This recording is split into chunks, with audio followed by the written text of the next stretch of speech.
Baik, minggu lalu atau beberapa minggu yang lalu saya pernah sampaikan firman Tuhan di awal tahun ini tentang pentingnya gereja menyadari identitas diri bukan hanya sebagai anak tetapi sebagai hamba.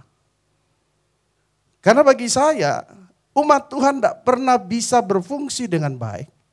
Gereja Tuhan tidak pernah bisa berfungsi dengan baik. Orang percaya tidak bisa berfungsi dengan benar kalau dia kehilangan kesadaran bahwa dia adalah hamba. Saya ini anak Tuhan. Saya juga murid Tuhan. Tapi saya juga hamba Tuhan. Itu secara serempak. Maka kita harus bisa melihat identitas kita secara menyeluruh. Jangan satu-satu saja. Kalau satu-satu saja kita tekankan misalnya di anak saja, maka anak selalu merasa berhak atas segala sesuatu. Selalu menuntut hak. Kalau murid saja, maka dia hanya belajar saja. Tapi tidak menghidupi. Ahli-ahli Taurat itu orang yang belajar kitab Taurat. Orang-orang Farisi adalah orang yang menghidupkan kitab Taurat. Paham ya? Menghidupkan tradisi Taurat. Mereka hanya sampai di situ. Tapi hamba Tuhan adalah orang yang hidup untuk kepentingan dan keinginan Tuhan. Maka kita harus paham itu secara serempak. Saya sharing ini sudah hampir 1 tahun di gereja kami, juga di pelayanan olahragawan, dan juga di berbagai gereja yang mengundang saya untuk sharing firman. Bahwa kita semua adalah hamba. Saya tidak perlu mengulangi apa yang sudah saya sampaikan sebelumnya bahwa ada 807 kali paling sedikit kata hamba, evet dalam bahasa Ibrani, itu dipakaikan di dalam perjanjian lama saja. Bayangkan kalau 807 kali berarti kata hamba itu begitu penting. Untuk menyadarkan kita bahwa kita ini adalah hamba. Manusia diciptakan bukan hanya memiliki identitas sebagai anak Allah, bukan hanya sebagai murid Tuhan, tapi dia juga sebagai hamba Tuhan. Nah karena itu serangan iblis, ini yang saya ulangi, serangan iblis dari awal sampai akhir, dia akan menyerang identitas orang percaya. Itu pasti. Kalau saya sadar bahwa saya hamba, maka saya tidak akan biasa-biasa hidup. Saya tidak akan melakukan sesuatu yang tidak cocok dengan Tuhan saya. Maka kita panggil dia Tuhan. Otomatis kalau orang percaya memanggil Yesus itu Tuhan. Tuhan artinya Tuhan, Master. Maka kita sedang bukan hanya mengakui dia sebagai Tuhan atas hidup kita. Yang memiliki kita karena dia menebus kita. Tapi kita juga mengakui bahwa kita adalah hambanya, doulos. Amin. Saya, ibu, bapak, dan semua saudara yang hadir pada siang hari ini adalah hamba. Jadi hamba itu tidak dimonopoli oleh para imam, para nabi, atau para rasul, atau gembala, tidak. Tapi hamba itu adalah identitas setiap orang percaya. Siapapun dia. Bahkan kalau kita baca dalam Roma pasal 1 ayat 1 itu sudah saya sampaikan yang lalu bahwa bahkan Paulus lebih membanggakan status hamba daripada rasul sekalipun. Maka dalam Roma pasal 1 ayat 1 dia menulis, aku adalah hamba Tuhan yang dipanggil sebagai rasul. Kenapa rasul di nomor yang kedua? Karena bagi dia gak ada gunanya rasul kalau dia tidak sadar bahwa dia adalah hamba. Gak ada gunanya pendeta. Pendeta itu gelar fungsional. Gak ada gunanya pengurus. Gak ada gunanya pekerja. Entah itu PDP, PDM, pastor. Kalau dia tidak sadar bahwa dia hamba. Tadi yang memimpin pujian luar biasa. Mengutip Filipi pasal 2. Di perjanjian lama seolah-olah hamba begitu ditekan sehingga sepertinya hamba itu adalah sebuah posisi yang rendah. Tapi kalau kita lihat di dalam perjanjian baru, Yesus mengangkat posisi itu kembali. Status hamba itu bukan posisi yang rendah. Karena ini hambanya Tuhan. Ini bukan hambanya pendeta. Ini bukan hambanya nabi. Ini hambanya Tuhan. Berarti dia punya fasilitas istimewa. Maka itu dalam 1 Korintus pasal 4 ayat 1 dan 2. Coba kita lihat sebentar ayat itu. Hari ini saya mau sampaikan firman Tuhan tentang loving servant. Hamba yang mengasihi. Mengapa penting? Karena ada banyak hamba yang merasa dipaksa baru bisa melakukan kehendak Tuhannya. Sepertinya karena status itu dia menjadi tidak berdaya. Dia menjadi seperti robot yang disetting sedemikian rupa. No, Tuhan tidak seperti itu. Tuhan yang saya sembah dan yang Bapak Ibu sembah, dia pribadi yang tidak seperti itu. Dia tetap mau berhubungan dengan hambanya di dalam kasih. Bukan hanya anak, bukan hanya murid, tapi dengan hamba-hambanya juga. Mengapa? Karena dia sendiri adalah hamba. Coba bayangkan tadi, sementara kita memuji dan menyembah Tuhan. Pemimpin pujian katakan, engkau anak domba Allah. Dia sadar waktu dia mau datang di bumi. Dia anak domba Allah. Berbicara tentang apa itu? Fokusnya di mana di situ? Fokusnya adalah hamba. Fokusnya adalah sedia berkorban. Mengapa? Karena mengasihi. Saya tidak percaya saudara akan habis-habisan sedia berkorban tanpa saudara mengasihi. Akhirnya saudara hanya memberi oleh karena memang harus memberi. Bukan seperti itu. Saya memberi, saya menyembah Tuhan, saya mengangkat tangan. Itu karena saya mengasihi dia. Karena saya mengagumi dia. Karena saya menghormati dia. Saya membanggakan dia. Maka saya mengangkat tangan. Saya menyembah dia. Bisa berjam-jam. Mengapa? Karena memang saya banggain dia. Memang saya kagumi dia. Sehingga ku kagum hormat akan engkau. Begitu ya. Ku kagum. Coba nyanyi dengan hati. Hormat akan engkau. Kaulah yang layak dipuji. Ku kagum akan engkau. Nyanyi dengan hati. Ketika seorang WL sedang memimpin kita, mari kita responi dengan hati kita. Supaya kita tidak terjebak seperti apa yang Tuhan Yesus katakan. Bangsa ini, umatku ini, hamba-hambaku ini menyembah aku dengan bibirnya. Tapi sesungguhnya hatinya menjauh daripadaku. Matius 15 ayat 7 sampai 9. Ayat 9 lebih tegas lagi. Percuma mereka beribadah kepadaku. Saudara pikir yang penting kita datang ke gereja? Yang penting kita memberi? Yang penting kita bernyanyi? Yang penting adalah hatimu. Sembah dia, sembah dengan hatimu. Memberi dengan hatimu. Melayani dia, melayani dengan hatimu. Karena itu juga yang diperbuat oleh Tuhan Yesus. Semuanya dengan hati. Dari kedalaman memanggil kedalaman. Baik, 1 Korintus pasal 4 ayat 1 dan 2 sebelum saya lupa ya. Kita baca dulu 1 Korintus pasal 4 ayat 1 dan 2. Saya tidak perlu perkenalkan nama saya, sudah terkenal di surga paling sedikit. Amin. Demikian hendaknya orang memandang kami sebagai rasul-rasul. Enggak ya? Sebagai apa? Hamba-hamba Kristus. Jadi Paulus dan timnya sangat bangga ya, dipandang sebagai hamba. Mengapa? Karena itu warisan yang diwariskan oleh Tuhan Yesus kepada gerejanya, kepada orang percaya. Bahwa kita adalah anak, kita adalah muridnya, dan kita adalah hamba-hambanya. Dan kita lihat ayat selanjutnya, yang kepadanya dipercayakan apa? Rahasia Allah. Jadi bukan orang biasa.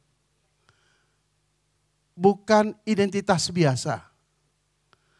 Bukan predikat biasa. Rahasia Allah ada pada Bapak, Ibu, dan saya. Dan rahasia-rahasia itu kalau kita alami dan kita hidupi seharusnya dibukakan kepada orang lain. Paling sedikit kepada keluarga kita. Mestinya begitu. Ayat 2 katakan, yang akhirnya dituntut dari pelayan-pelayan yang demikian. Yang demikian maksudnya apa nih? Yang adalah hamba-hamba yang dipercayakan rahasia Allah. Semua hamba Tuhan? Amin. Jadi buang dari pikiran kita seolah-olah hanya Pastor Leo, Pastor Roy. Pastor Roy ya, Pastor Rio. Di rumah, di gereja kami ada 2 Pastor Rio ya. Pastor Roy yang ganteng ya. Dan pastor-pastor yang lain yang kurang. Ya. Kita semua hamba. Sama kok kita semua hamba. Amin. Yang akhirnya dituntut dari pelayan-pelayan yang demikian ialah bahwa mereka ternyata dapat dipercaya. Wah, kalau kita bicara tentang hamba akan berseri-seri bicara tentang hamba. Sama dengan bicara tentang anak. Itu serinya panjang. Saya sudah hampir 1 tahun bicara tentang hamba di rumah Tuhan yang Tuhan percayakan untuk saya pimpin. Baik, kita lihat satu ayat dari Ulangan, satu ayat dulu. Ulangan pasal 10. Ulangan pasal 10 sesuai dengan tema kita hari ini. Ulangan pasal 10 sudah dapat di Alkitab saudara. Pastikan ada Ulangan pasal 10. Ya, Ulangan pasal 10 ayat yang terkenal, ayatnya yang ke-12 dan 13. Kita harus lihat konteks umat Tuhan sebagai hamba. Yesaya 41 seperti yang lalu saya sudah sampaikan sampai 48 sampai ke 53 kalau kita sambung bercerita tentang hamba. Dan itu bicara dalam komunitas orang percaya umat Tuhan. Ayat 12 dari Ulangan pasal 10 dikatakan begini, maka sekarang hai orang-orang Israel, apakah yang dimintakan daripadamu oleh Tuhan Allahmu selain dari takut akan Tuhan Allahmu, hidup menurut segala jalan yang ditunjukkannya, kemudian mengasihi Dia, beribadah kepada Tuhan Allahmu dengan segenap hatimu dan dengan segenap jiwamu, berpegang pada perintah dan ketetapan Tuhan yang kusampaikan kepadamu pada hari ini, supaya baik keadaanmu. Baik, kita lihat lagi 2 ayat lebih baik. Yohanes pasal 14. Injil Yohanes pasal 14. Ayatnya yang ke-15. Firman Tuhan berkata demikian. Sama-sama kita baca dengan bersuara, 2, 3. Jikalau kamu mengasihi aku, kamu akan menuruti segala perintahku. Sekali lagi saya baca. Jikalau kamu mengasihi aku, kamu akan menuruti segala perintahku. Baik, saya mau kasih lihat buat saudara bagaimana perspektif Alkitab berbicara tentang identitas orang percaya. Coba tolong munculkan, saudara lihat ini. Mengenal identitas dan fungsi orang percaya. Karena itu saya tadi memulai dengan satu kalimat bahwa gereja atau umat Tuhan tidak pernah bisa berfungsi dengan baik, dengan benar. Jika dia kehilangan kesadaran identitas diri sebagai hamba. Sekali lagi, gereja atau umat Tuhan atau orang percaya atau saudara sekalian tidak pernah bisa berfungsi dengan baik Kalau kita kehilangan kesadaran bahwa kita adalah hamba. Paham ya? Maka kita melihat ada 3 status orang percaya atau identitas orang percaya yang terjadi secara serempak. Anak, murid, hamba. Sama-sama. Yang lalu saya sudah katakan, ketika saya sampaikan topik hamba, saya tidak berbicara tentang pertumbuhan. Ini langsung serempak. Saudara begitu lahir kenal Tuhan. Saudara adalah hamba Tuhan. Amin. Karena itu saudara mesti mengerti bahwa bukan hanya dipercayakan rahasia Allah. Tapi saudara juga dipercayakan otoritas Allah. Ditinjau dari tujuan penebusan. Saudara mesti paham baik-baik. Tujuan penebusan punya 3 sasaran. Tidak ada di dalam slide. Yang pertama adalah mengembalikan mandat kebudayaan. Saudara dipercayakan untuk kembali diberi otoritas untuk dapat mengelola dan menguasai bumi ini. Sesuai dengan tujuan penciptaan. Jadi tujuan penebusan juga sama. Supaya saya dan saudara kembali memiliki otoritas. Amin. Untuk dapat mengelola secara benar seluruh yang dipercayakan Tuhan kepada kita. Baik keluarga kita, baik usaha pekerjaan kita, baik diri kita sendiri, kita harus bisa kelola secara benar. Karena itu kita diberi otoritas. Maka Yohanes pasal 1 ayat 12 itu berbicara tentang bagaimana kita bisa mampu mengelola. Semua orang yang menerimanya diberinya kuasa untuk menjadi anak-anak Allah. Wibawa, otoritas itu dikembalikan ketika saudara menerima firman Tuhan dalam hidup saudara. Untuk apa? Untuk bisa mengelola secara benar sesuai dengan tujuan penciptaan semula. Sehingga apa yang ada pada kita, waktu, tenaga, pikiran, perasaan, harta, semuanya dikelola secara bertanggung jawab di hadapan Tuhan. Karena kata 1 Korintus pasal 4 ayat 2, jangan lupa. Semua kita akan berdiri di hadapan tahta Allah. Karena itu saya selalu ulang-ulang katakan bahwa dengarkan baik anak-anak Tuhan, hamba-hamba Tuhan. Kita harus memandang serius hidup yang hanya sementara di bumi ini. Saudara mesti membayangkan bagaimana nanti pada akhir hidup saudara berdiri di hadapan tahta suci Allah. Mempertanggungjawabkan semua yang Tuhan sudah percayakan kepada saudara. Kalau dulu kita belum jadi anak Tuhan, memang kita mengelolanya untuk kepentingan diri sendiri. Tapi begitu kita menjadi anak Tuhan, kita masuk dalam tujuan penebusan. Amin. Kita harus kelola dalam hubungan untuk menyenangkan hati Dia. Amin. Karena itu kalau kita lihat nanti poin demi poin, ya, kita akan lihat bersama-sama. Ya, tujuan yang kedua dari penebusan, yang pertama apa tadi? Mengembalikan, ya, saya mesti lihat catatan kuliah saya. Ya, sebentar ya, karena ini tidak boleh salah. Begitulah kalau. Yang kedua adalah mengembalikan otoritas atas moral. Mandat moral. Bahwa saya ada di bumi untuk memancarkan kehidupan Allah. Untuk mengalirkan kehidupan Allah. Allah Maha Suci. Allah adalah terang. Maka kita harus memancarkan terang itu. Itu mandat moral. Amin.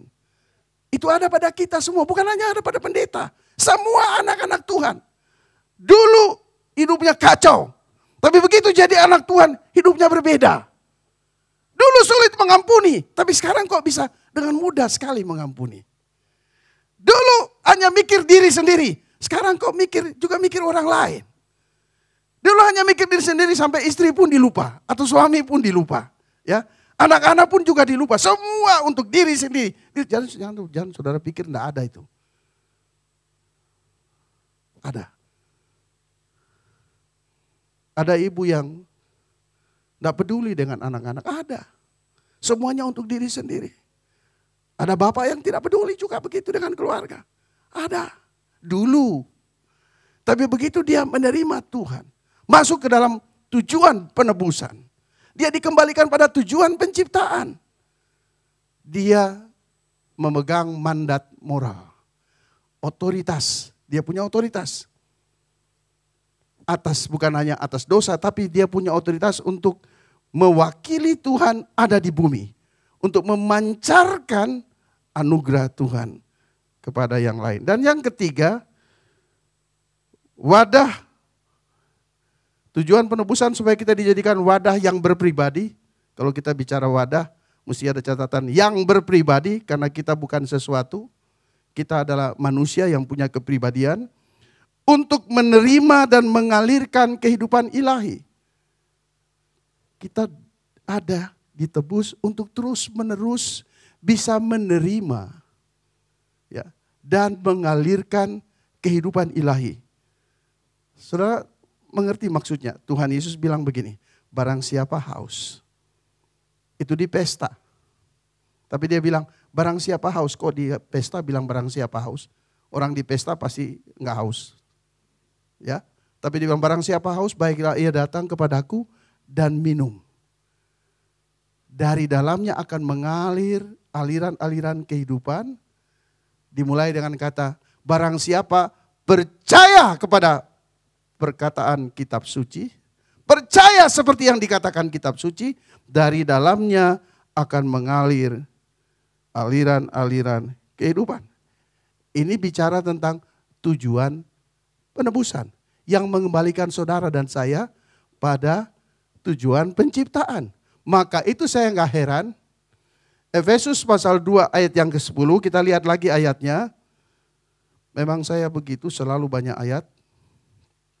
Karena kebenaran hanya dibangun di atas dasar firman Tuhan yang tertulis. Di luar itu bukan kebenaran. Efesus pasal 2 ayatnya yang ke-10, saudara sudah dapat itu. Kitab Efesus. Efesus pasal 2 ayatnya yang ke-10. Sudah dapat? Firman Tuhan katakan, sama-sama kita baca. Karena kita ini buatan Allah, diciptakan dalam Kristus Yesus untuk melakukan pekerjaan baik yang dipersiapkan Allah apa? Sebelumnya. Jadi sebelum saudara lahir baru, itu sudah ada pekerjaan yang Tuhan siapkan buat saudara dan saya. Orang selalu klaim pasal 1 ayat 5. Biasanya lantas berpikir bahwa keselamatan tidak dapat hilang. Karena Tuhan sudah menentukan dari semula. Tapi Tuhan punya karya penebusan, itu ada tujuannya. Supaya apa? Supaya kita masuk dalam pekerjaan yang sudah dipersiapkan sebelumnya. Itu sebabnya mengapa anak harus mengalami pemuritan. Harus dimuridkan. Mengapa? Supaya dia bisa berfungsi. Saudara lihat baik-baik, coba turunkan. Klik berikut. Silakan. Anak itu dilahirkan kembali. Reborn. Tidak ada karena saudara anggota jemaat sekalipun sudah dibaptis. Karena kadang-kadang orang dibaptis untuk memenuhi kuota gereja. Lah iya, saya bilang buat tim gembala kami, jangan main-main dengan yang namanya baptisan. Jadikanlah semua bangsa itu muridku. Baptislah mereka. Maka selalu saya bilang, enggak tahu di sini ya, terserah masing-masing gembala punya mau. Yang saya pahami adalah, jangan dibaptis kalau dia belum mengerti mengapa dia harus dibaptis. Ya. Anak itu dilahirkan, reborn, dilahirkan kembali. Ya, saya pakai pepatah lama bilang orang Kristen itu lahir 2 kali, matinya cuma 1 kali. Orang di luar Tuhan itu ya lahir 1 kali, matinya 2 kali. Mati secara fisik dan mati kekal. Tapi kalau saudara masih hidup di bumi yang sementara ini, jangan lupa. Dan itu sangat cepat. Usia saya sudah 65 tahun. Udah tua banget. Tapi masih merasa masih muda banget. Tapi jangan saudara pikir, anak-anak muda berpikir, ini sudah hampir. Belum tentu. Saya baru kehilangan teman yang usianya baru 30. Teman sama-sama pendeta, masih muda dan punya bakat luar biasa, talenta luar biasa, sharingnya luar biasa. Tapi dipanggil Tuhan tuh umur 30. Bukan karena COVID. Yang kena COVID juga banyak, saudara-saudara. Makanya yang lalu saya katakan bahwa saya seperti terintimidasi dengan COVID ini. Ya, karena banyak teman-teman saya lebih 30 hamba-hamba Tuhan meninggal, saudara-saudara. Karena COVID. Luar biasa. Tapi Tuhan bilang, kamu harus bertindak. Saya mau mundur, maksudnya diam diri di rumah, khotbah pakai Zoom saja, kan lebih aman, saudara-saudara. Tapi ternyata Tuhan mau saya keluar. Dan makanya saya kasih kesaksian yang lalu bahwa kita buka pelayanan di Papua.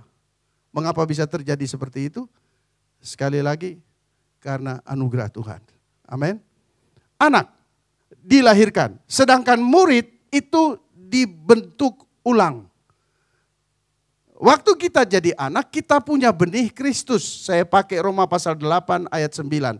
Jika seseorang tidak memiliki roh Kristus, dia bukan milik Kristus. Jadi ada pada Bapak Ibu sekalian yang sudah menerima kebenaran, ada roh Kristus di dalam hidup saudara. Kita selalu tarik keluar ya teks, semua yang dipimpin oleh roh Allah adalah anak-anak Allah. Saya beritahu buat Bapak Ibu sekalian, Roh Kudus tidak pernah bisa bekerja sama dengan rohmu. Dia hanya bisa bekerja sama dengan roh Kristus yang ada di dalam saudara dan saya. Nah, pada kita ada roh Kristus. Ada kehidupannya Allah di dalam hidup kita. Kembali kepada tujuan penciptaan semula. Gambar dan rupa Allah ada kembali. Tapi pikiran di jiwa kita, pikiran, perasaan dan keinginan kita itu masih perlu dibentuk. Ya. Maka perlu dimuridkan, belajar, bukan sekolah. Karena banyak orang, kemarin saya ikut acara wisudawan, banyak orang bisa punya prestasi hasil baik. Sangat memuaskan. Bisa cum laude. Ya, banyak orang bisa begitu. Tapi pikirannya tetap sama. Nah karena itu orang bukan hanya sekolah, orang harus belajar. Kalau sekolah orang bisa pintar, banyak teman-teman saya pintar-pintar sekali di kelas ya. Matematika jago-jago begitu ya. Tapi habis itu banyak yang nganggur saudara-saudara. Karena pintarnya di kelas. Maka kita tidak dipanggil untuk sekolah, kita dipanggil untuk belajar. Beda saudara. Belajar itu seumur hidup, sekolah tidak seumur hidup. Sekolah dibatasi oleh waktu dan ruang. Tapi kalau belajar tidak dibatasi oleh waktu dan ruang. Kadang-kadang di jalan saya belajar. Kadang-kadang mau tidur masih lagi. Ada pertanyaan, saya mesti duduk baca lagi. Mesti belajar. Maka saya suka dengan kemarin yang sampaikan orator. Orang yang tidak mau belajar, orang malas. Lebih bagus mati aja. Saya cuma kutip kata-kata dia. Ya, luar biasa, luar biasa. Ya. Maka kita harus dibentuk, yang lalu saya sudah sampaikan, reform ini cenderung orang berpikir yang direform, yang dibaharui cuma pikirannya. Yang direform ini orangnya, bukan hanya pikirannya doang. Maka itu dia bukan hanya belajar, tapi dia harus dilatih. Lalu kemudian diapain lagi? Didisiplin. Tapi kalau kita terapkan itu di gereja umum, sulit sekali bisa lari semua jemaat. Padahal tadi saya sudah bilang, kita mesti memandang serius karya keselamatan Tuhan dalam hidup kita ini. Kenapa? Karena kita akan pasti sampai ke satu titik di mana kita berdiri di hadapan tahta Allah, mempertanggungjawabkan karya keselamatan yang Dia anugerahkan buat saya dan kita semua. Itu pasti. Terus umpamanya banyak orang takut mati. Karena menjelang dia mau mati, dia pikir, aduh. Saya siap gak mati mempertanggungjawabkan itu. Nah dari sekarang berbahagialah Bapak Ibu kalau sebelum mati sudah dengar saya ngomong kayak gini. Ini pendeta kasar banget. Gak lebih bagus saya ngomong terang-terangan. Daripada nanti itu pendeta yang dulu tuh dia gak pernah ngomong kayak gitu. Jadi kita gak siap, sekarang siap. Amin. Kita akan tiba ke satu titik di mana kita akan mempertanggungjawabkan sekali lagi ya. Karya keselamatan yang Tuhan anugerahkan kepada saya dan saudara itu sangat mahal. Di hadapan Tuhan, apa? Tapi saya udah lahir baru. Tunggu dulu.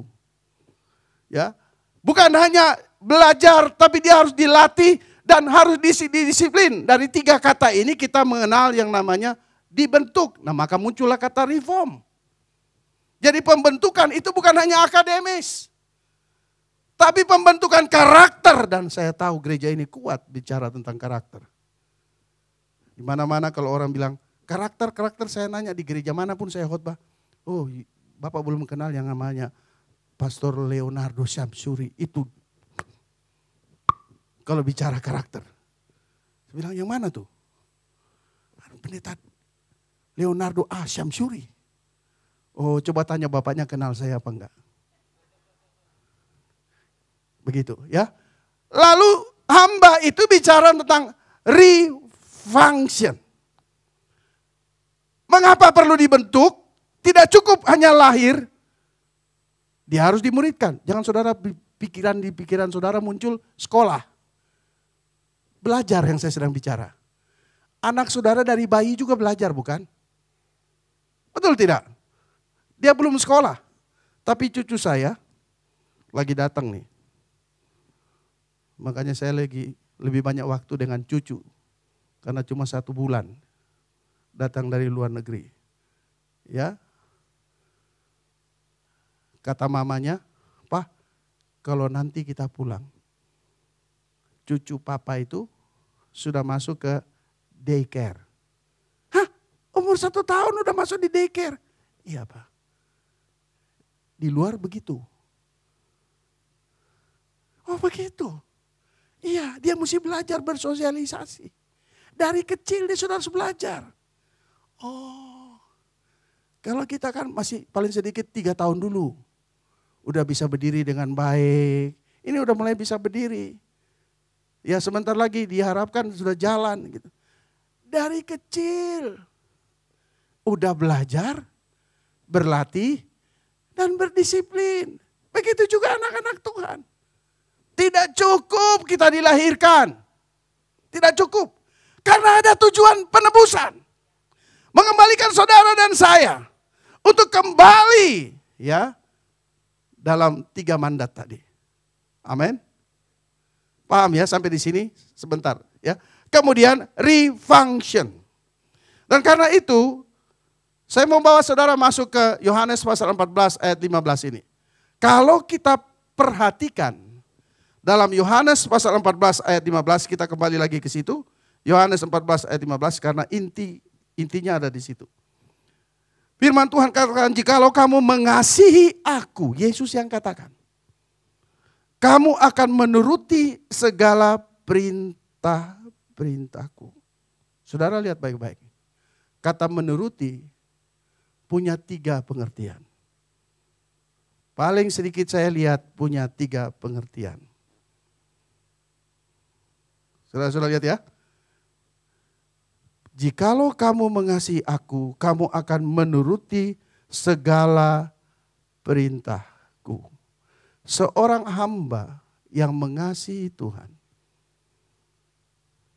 orientasi hidupnya terfokus kepada kepentingan dan keinginan Tuhan. Amin. Sekali lagi, seorang hamba yang mengasihi Tuhan. Saudara mengasihi Tuhan? Ya dari cara saudara datang rajin, yang duduk di depan, ya biasanya itu mau lebih dengar, mau lebih dekat. Ya. Saya beritahu saudara-saudara, orientasi hidupnya terfokus kepada kepentingan dan keinginan Tuhan. Coba bilang kepentingan dan keinginan Tuhan. Dengarkan baik.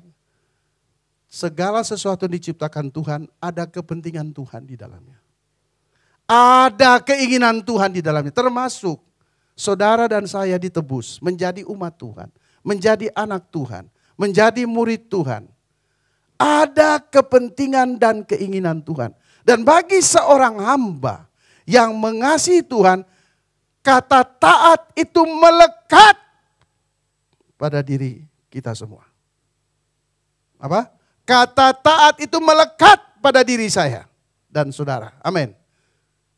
Nah, saya mau kasih lihat kepada saudara, ya, satu bagian inspirasi dari seorang tokoh yang sangat terkenal baik di kalangan Katolik maupun Protestan. Saya punya Alkitab, sekarang beberapa tahun terakhir ini saya suka menggunakan kata Alkitab Deuterokanonika. Karena di dalamnya ada banyak sejarah. Teman-teman kita yang ada di Katolik menggunakan Alkitab ini. Deuterokanonika. Ada 5 kitab yang dimasukkan ke dalam kanon. Ya saudara-saudara.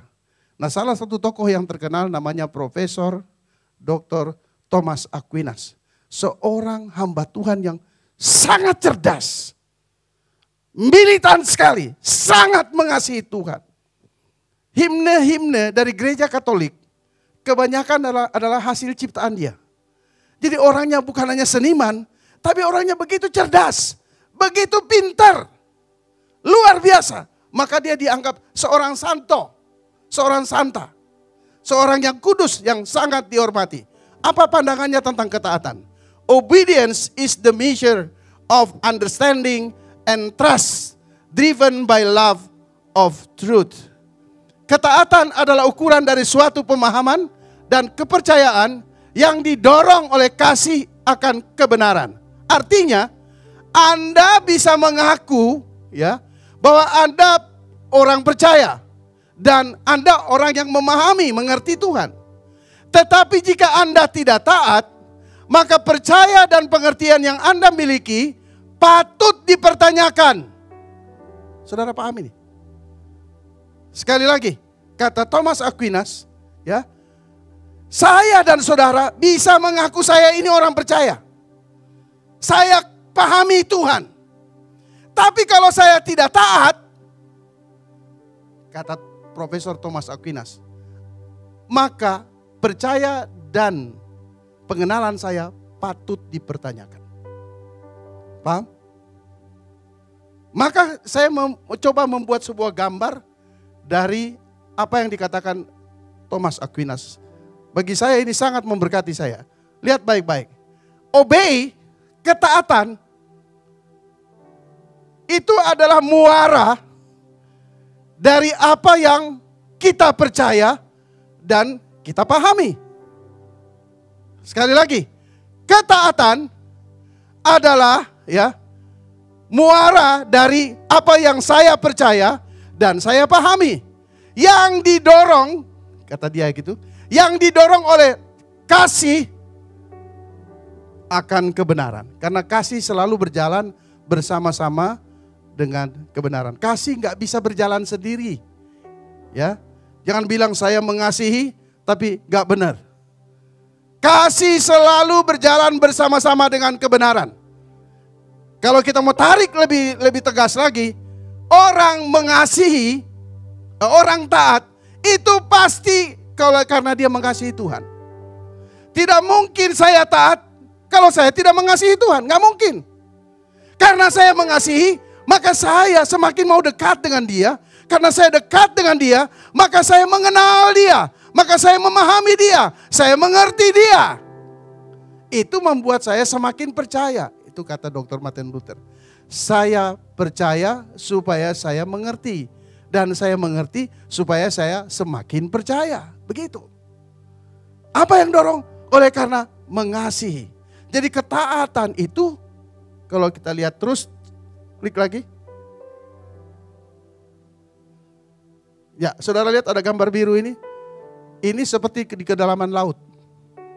Ya, saya sedang memberikan gambaran. Jadi kalau saudara mau ukur, kepercayaan orang, menurut Aquinas, saudara mau ukur kepercayaan orang dan pengertian orang, lihat di ketaatannya. Itu maksudnya dia. Kalau orang gak taat, pasti ada yang menyimpang. Pasti ada yang hilang dari dirinya. Apa itu? Kepercayaan dan pengenalan. Mengapa orang datang, gak datang, on, off. Ya karena dia sebenarnya tidak kenal siapa Tuhan. Lalu kalau dia tidak kenal siapa Tuhan, dia tidak mungkin kenal dirinya sendiri. Amin.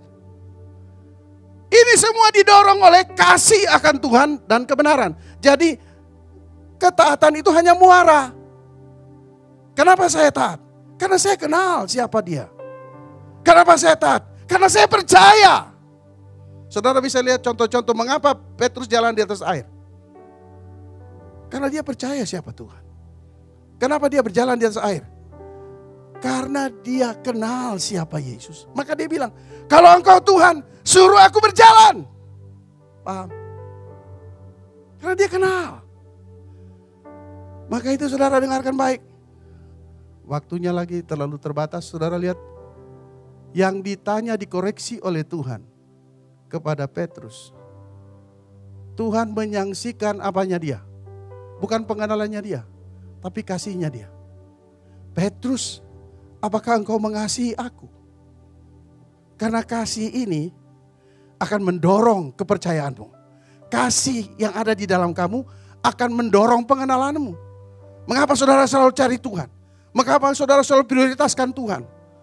Orientasi hidup saudara selalu terfokus kepada kepentingan dan keinginan Tuhan. Ya karena saudara mengasihi Dia. Yang mengasihi saudara. Yang rela mati dan beri seluruh hidupnya buat saudara dan saya. Jadi yang dipertanyakan kepada kita pada pagi hari ini oleh Tuhan. Sama dengan yang dia pertanyakan kepada Petrus. Kenapa kamu tidak taat? Tuhan tidak tanya begitu. Tuhan tanya, apakah engkau mengasihi aku, Petrus? Kalau engkau mengasihi aku, engkau pasti percaya.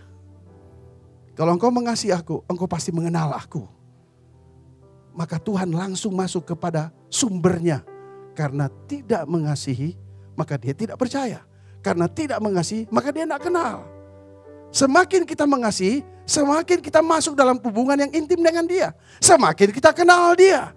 Semakin kita mengasihi, semakin kita percayakan hidup kita kepada dia. Saudara bisa bayangkan kalau Ibrani 11 ayat 8 bilang begini. Karena iman Abraham taat. Apa sih alasannya? Karena dia percaya. Karena dia kenal siapa Tuhan. Maka begitu Tuhan berbicara, dia taat. Yang didorong oleh kasih akan kebenaran. Paham? Ada beberapa poin, tapi kita harus berhenti di sini. Saya mesti konsekuen. Nanti kapan-kapan saya bisa sharing lagi ya. Baik, angkat kedua tanganmu, saya rasa message walaupun singkat. Tapi kalau saudara pahami baik-baik. Identitas saudara, jangan sampai kehilangan kesadaran bahwa saudara dan saya adalah hamba-hamba Tuhan. Di dalam pekerjaan saudara, saudara adalah hamba Tuhan. Tuhan mau saudara sukses, itu pasti. Tuhan mau saudara menang, pasti. Tuhan mau saudara diberkati, pasti. Tapi saudara mesti mengerti, ada tujuan penebusan yang memberi saudara kemenangan, yang memberi saudara keberhasilan, yang memberi saudara sukses. Tujuannya adalah orientasinya kepada kepentingan dan keinginan Tuhan. Untuk itu, saudara dan saya perlu taat. Angkat kedua tanganmu, biar Tuhan menaruh firman Tuhan. Tuhan, ada dalam banyak hal. Kami hanya mengaku sampai sebatas itu bahwa kami orang percaya. Tapi kami tidak perlihatkan itu di dalam ketaatan kami. Hari ini kami rindu supaya Tuhan pulihkan lagi kasih kami. Jangan sampai kasih kami menjadi beku karena terlalu banyak pengajaran yang simpang siur di mana-mana. Membuat iman kami terganggu. Dan kami berdoa biar firman Tuhan hari ini, dalam nama Yesus, pulihkan kami. Supaya hari ini ketika Tuhan bertanya, Roy, apakah engkau mengasihi aku? Tuhan menyaksikan kasih Petrus. Dan hari ini Tuhan ingin menemukan kembali kasih kita kepada Dia perlu dipulihkan dalam nama Yesus, supaya kegairahan akan Tuhan itu mulai muncul kembali. Api roh yang sudah menyala-nyala itu semakin menyala-nyala untuk kepentingan dan keinginan Tuhan. Dalam nama Yesus, semua yang percaya dan menerima firman Tuhan, katakan bersama saya, amin.